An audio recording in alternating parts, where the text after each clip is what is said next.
You know that feeling when the world just stops? Like your ears are full of cotton and you can hear your own heartbeat?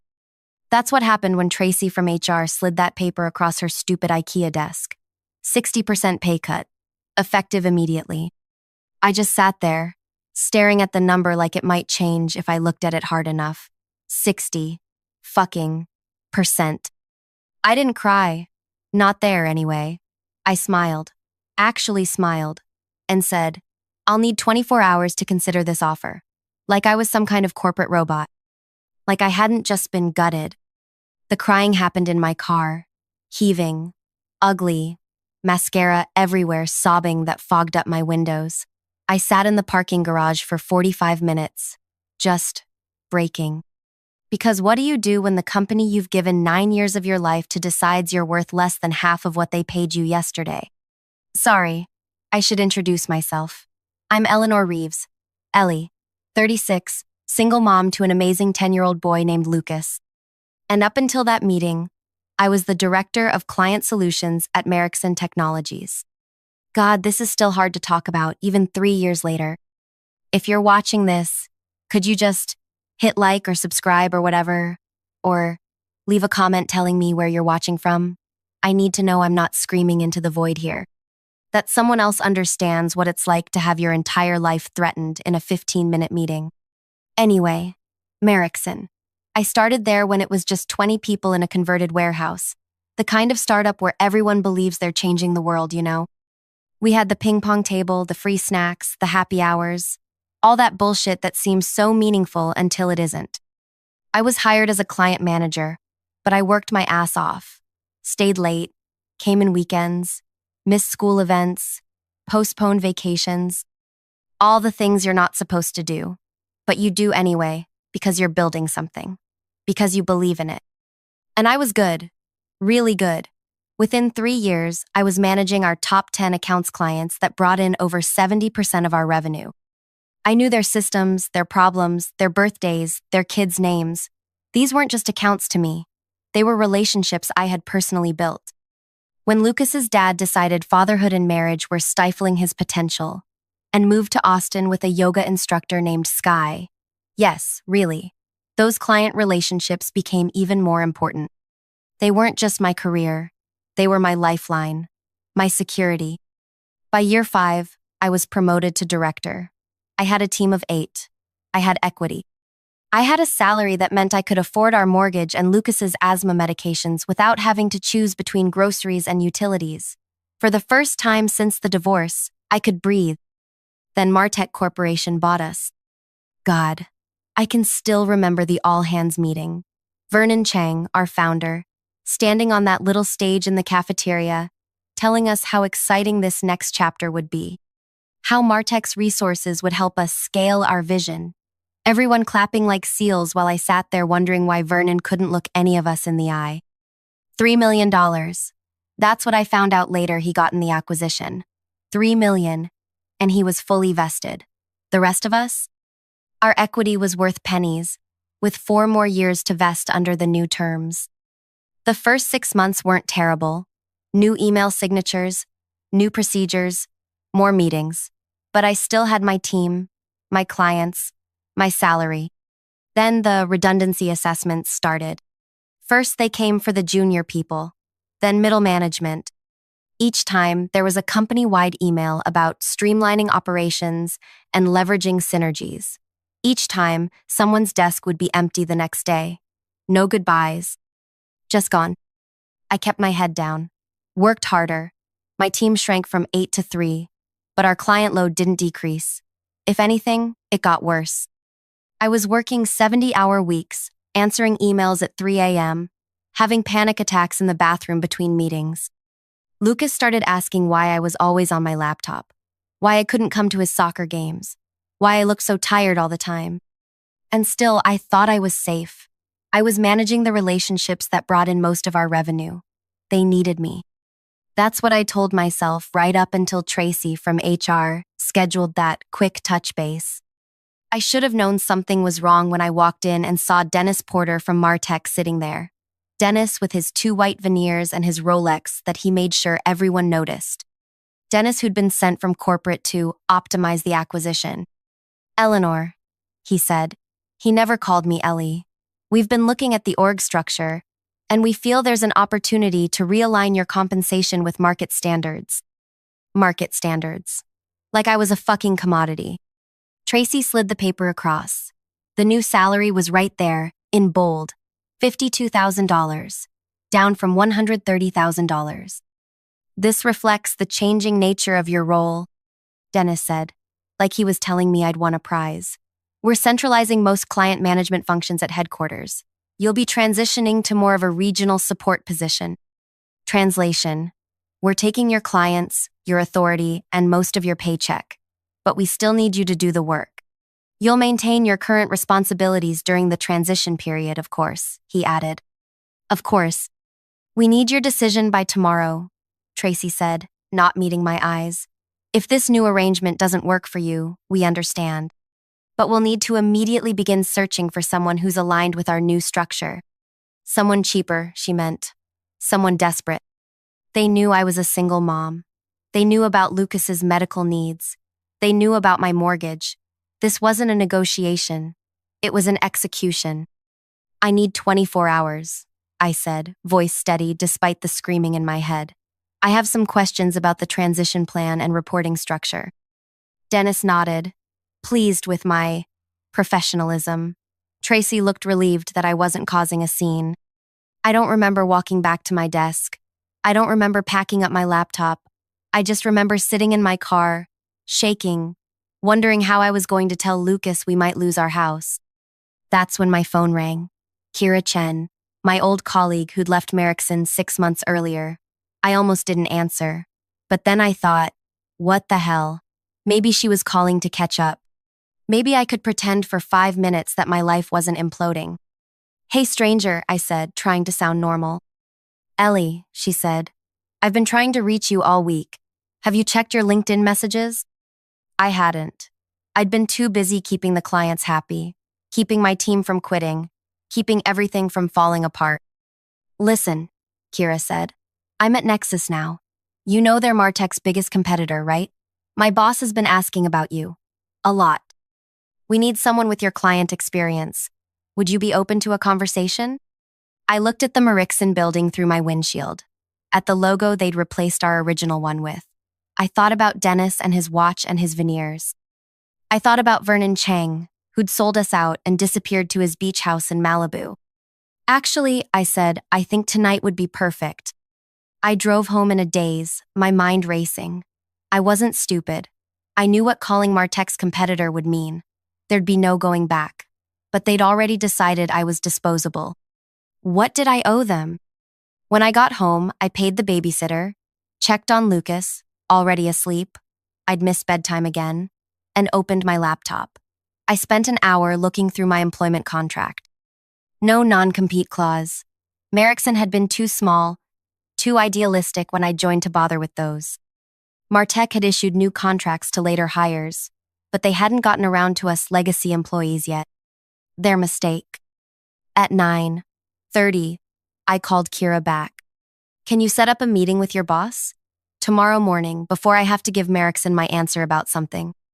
That bad? She asked. Worse, I said. They're cutting my salary by 60% but keeping all my responsibilities.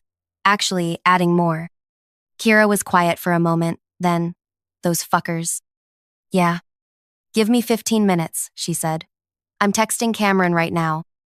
Cameron Reed, the CEO of Nexus Technologies, MarTech's biggest rival and the company that had been trying to get our clients for years. 20 minutes later, my phone rang again. Eleanor? This is Cameron Reed from Nexus. Kira tells me we need to meet first thing tomorrow. His voice was warm, direct. No corporate bullshit. Yes, I said. I think we might be able to help each other. I'm guessing MarTech is finally doing their post-acquisition purge? Something like that. How does 7:30 a.m. sound? I can meet you at the Westside Cafe, away from both our offices. Kira says you have a decision to make tomorrow. 7:30 works, I said, surprising myself with how calm I sounded. After we hung up, I sat on my couch for a long time, staring at nothing. Was I really doing this?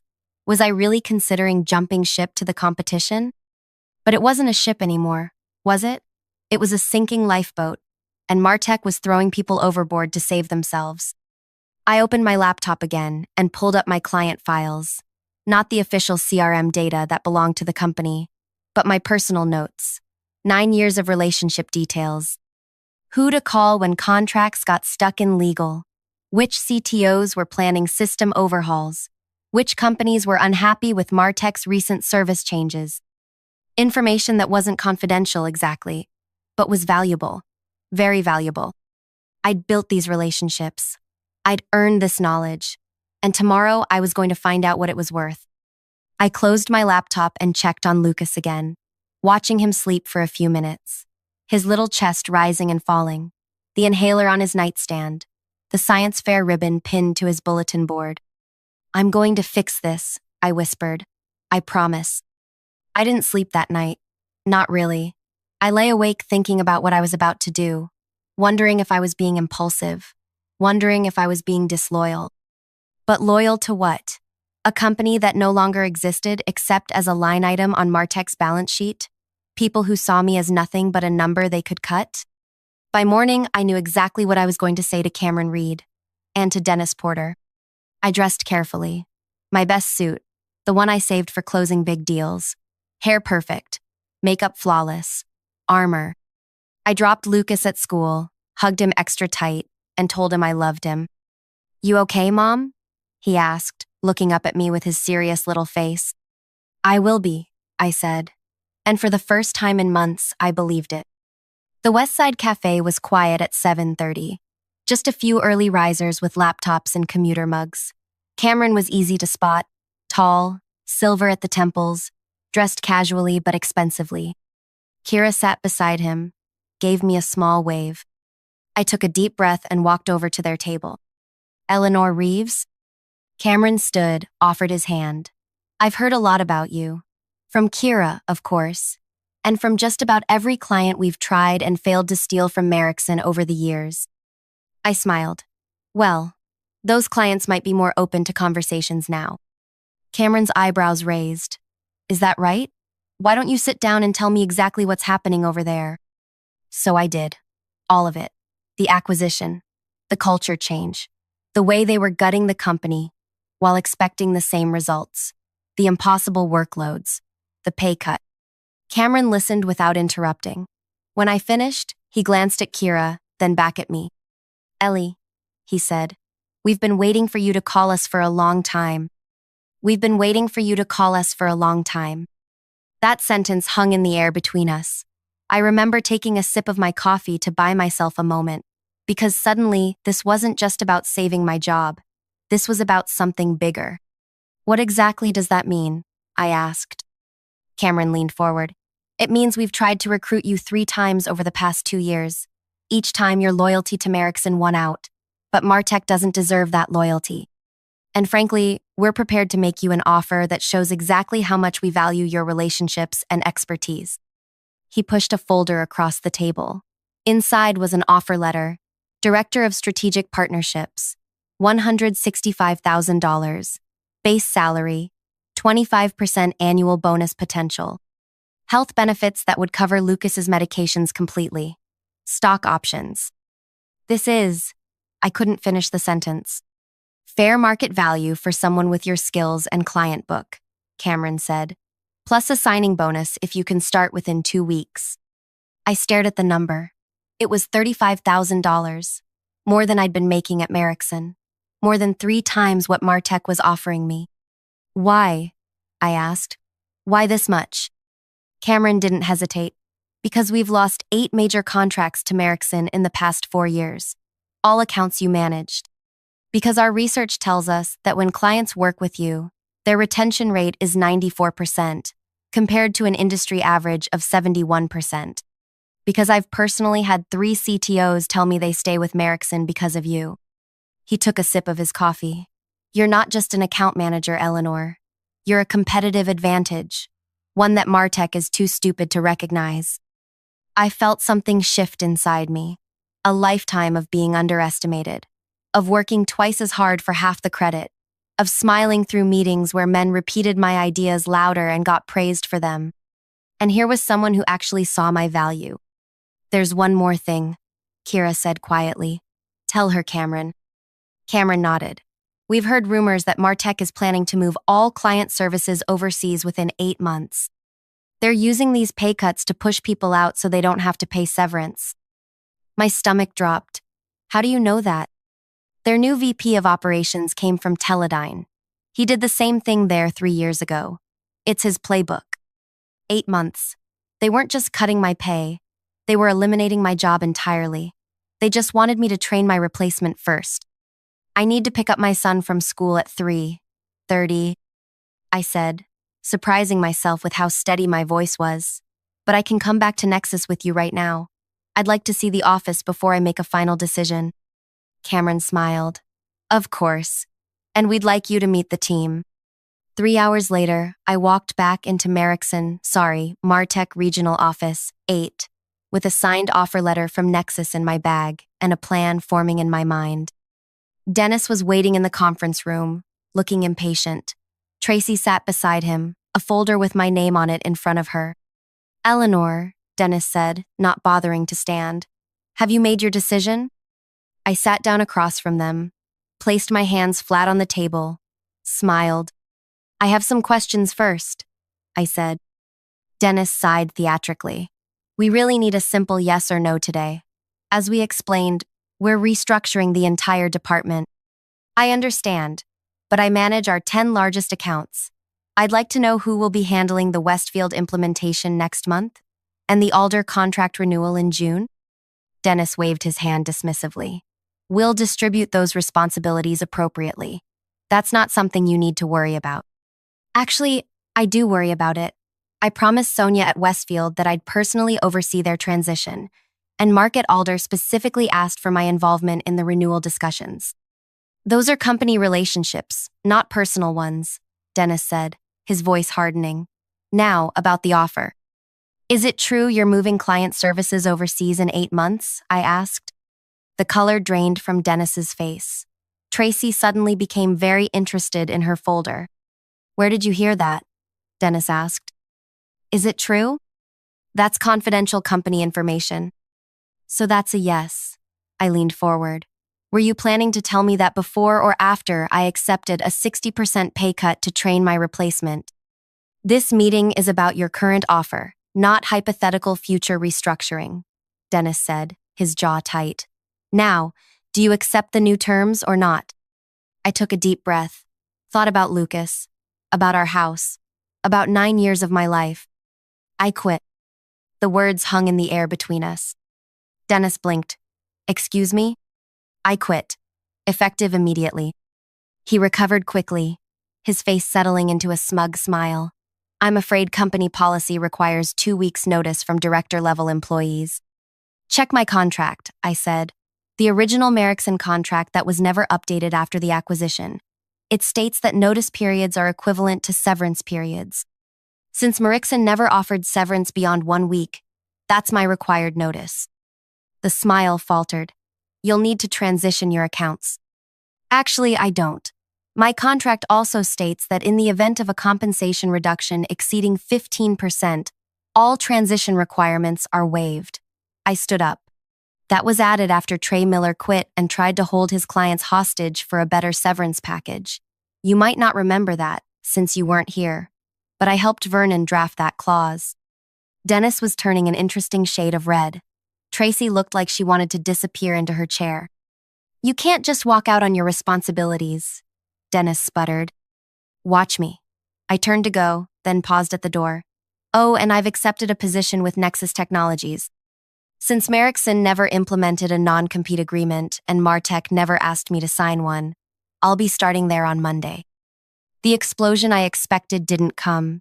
Instead, Dennis's face went completely blank, which was somehow more terrifying. "You've just made a serious mistake," he said quietly. "We'll be reviewing all of your communications and client interactions. If we find even a hint that you've been poaching clients or sharing proprietary information, we'll bury you in litigation." I felt a chill. Not because I'd done anything wrong, I hadn't, but because I knew how these things went. Big companies with deep pockets could make your life hell, even if you were completely innocent. I haven't taken anything that doesn't belong to me, I said. My client relationships, though, the trust I've built over 9 years, that belongs to me, and I'm taking it with me. I walked out before he could respond, heart pounding so hard I thought it might burst through my chest. My team was waiting at my desk. Maria, Devin, and Priya, the last survivors of what had once been 8. They knew. Of course they knew. News travels fast in dying companies. Is it true? Priya asked. You're leaving? I nodded. What about us? Devin looked terrified. He had a baby on the way. Check your emails in an hour, I said quietly. All of you. I packed my desk quickly. Family photos. The stupid world's best boss mug my team had given me as a joke 2 Christmases ago. The emergency inhaler I kept for Lucas. 9 years of my life fit into one cardboard box. Security escorted me out. Company policy for high-level departures, they said. Like I was suddenly a threat. Like I hadn't given almost a decade of my life to this place. I didn't cry this time. Not in the elevator. Not in the lobby. Not even in my car. Instead, I pulled out my phone and made 3 calls. First, to Cameron. I've quit. They took it about as well as you'd expect. We'll have legal ready, he said. Don't worry. Second, to my old boss, Vernon Chang. He picked up on the 4th ring, sounding like he was on a beach somewhere. Ellie? Is everything okay? Not really, Vernon. Martech just tried to cut my salary by 60%. I quit and took a job with Nexus. Silence. Then, shit. I'm sorry, Ellie. The acquisition wasn't supposed to go like this. But it did, I said. And now they're threatening to sue me for accepting another job. A job that pays me what I'm actually worth. More silence. What do you need from me? I need you to remind them that you never implemented non-competes at Merrickson because you said, and I quote, if we don't treat people well enough to make them want to stay, we deserve to lose them. Vernon sighed. I'll call Gerald Martech myself. This isn't right. My third call was to Sonia West, CTO at Westfield International, our biggest client. The client whose system implementation was scheduled for next month. Sonia, it's Ellie Reeves. Ellie, I was just about to call you. We need to move up the timeline on the implementation by 2 weeks. The board... Sonia, I interrupted gently. I'm not with Merrickson anymore. As of today. The shock in her voice was audible. What? Where are you going? Nexus Technologies. Cameron Reed's company? Our backup vendor? Yes. There was a long pause. Is this because of the Martech acquisition? We've been worried about that ourselves. Service has been slipping. It is. They're making major changes, including removing me from your account. Another pause. Without telling us? Yes. Who's taking over the implementation? They wouldn't tell me. Bullshit, Sonia said. And that's why I loved her. 20 years in tech had stripped away any corporate niceties. This implementation is critical for us. The board is watching it personally. We specifically requested you in the contract. I know, I'm sorry. Don't be sorry. Send me your new contact info at Nexus. We need to talk. By the time I picked Lucas up from school, I'd received 14 text messages and 23 emails. 6 from my team, forwarding messages from Dennis instructing them to maintain client continuity and prepare transition documents for all my accounts. 1 from Vernon, confirming he'd spoken to Gerald Martech directly, and the rest from clients who'd somehow already heard I was leaving. Mom? Lucas climbed into the car, immediately sensing something was different. Why are you picking me up? It's not Friday. I turned to look at him. This beautiful, serious little boy who deserved so much better than a mother who was always working, always stressed, always one bad month away from financial disaster. I left my job today, I said simply. His eyes widened. The one you're always working at? The one that makes you cry sometimes when you think I'm asleep? My heart broke a little. Of course he'd noticed. Yeah, that one. Good, he said firmly. I didn't like how they treated you. Out of the mouths of babes. I got a new job, I told him. One that pays better and will give me more time with you, and better insurance for your asthma medications. He considered this. Will you be able to come to my science fair next month? Front row, I promised, with embarrassing signs and everything. He grinned. Cool. That night, after Lucas was asleep, my phone rang. A number I didn't recognize. Is this Eleanor Reeves? A man's voice, unfamiliar. Yes. This is Gerald Martek. I understand we have a situation. My blood ran cold. The founder and CEO of Martek Corporation, calling me personally. Mr. Martek, I said, trying to keep my voice steady. Yes, I suppose we do. Vernon Chang called me. He's very upset about how you've been treated. I said nothing. Waited. I've also received calls from Sonia West at Westfield and Mark Chen at Alder Technologies, both expressing concern about your departure and hinting they may need to reevaluate their vendor relationships. Still, I waited. Ms. Reeves, are you actively encouraging our clients to follow you to Nexus? No, sir. I've simply informed them that I'm no longer with the company. They've drawn their own conclusions. Dennis Porter tells a different story. Dennis Porter offered me a 60% pay cut without any reduction in responsibilities, didn't tell me the position was being eliminated in 8 months, and then threatened to sue me for accepting another job. So you'll forgive me if I don't put much stock in his version of events. Silence. Then, the pay cut and outsourcing plan were not approved by me or the executive committee. And yet they happened. Another silence. What would it take to bring you back? To repair this situation? I almost laughed. You can't be serious. I'm very serious. Westfield and Alder represent over 20 million in annual contracts. If they leave, others will follow. We've run the numbers. It would be significantly less expensive to keep you than to lose those accounts. Now I did laugh. So I'm worth keeping if it costs you millions to lose me, but not if it just makes my life impossible? Do you hear yourself, Mr. Martek? Business is business, Ms. Reeves. I'm trying to offer you an opportunity here. No, thank you. I've accepted a position with Nexus, one that values me appropriately from the start, not just when you realize how badly you've screwed up. We're prepared to match their offer, plus a retention bonus. It's not about the money, I said, surprised to find I meant it. It's about respect. It's about 9 years of my life that your company dismissed without a thought. It's about the fact that you're calling me now, not because how I was treated was wrong, but because it's becoming expensive. What do you want then? He sounded genuinely confused. I want you to treat the people who are still there better than you treated me. I want you to look at what Dennis Porter is doing to that office and ask yourself if that's really the company you want to build. That's it?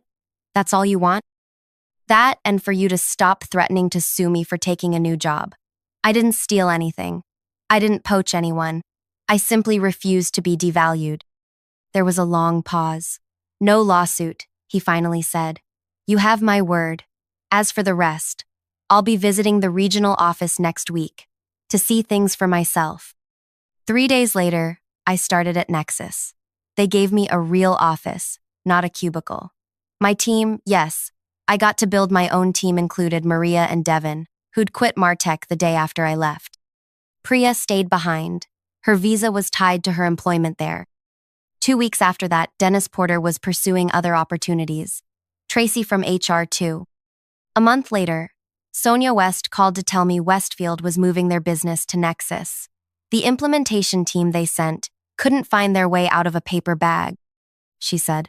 And when I complained, they told me my expectations were unrealistic. Mark Chen from Alder followed 2 months after that, then Briarwood Systems, then Tetracorp. By the 6-month mark, 5 of my former top 10 clients had moved to Nexus. Not because I poached them, I was scrupulously careful never to initiate those conversations, but because relationships matter. Trust matters. And when you've spent years proving yourself, people notice when you're gone. Gerald Martek kept his word. There was no lawsuit.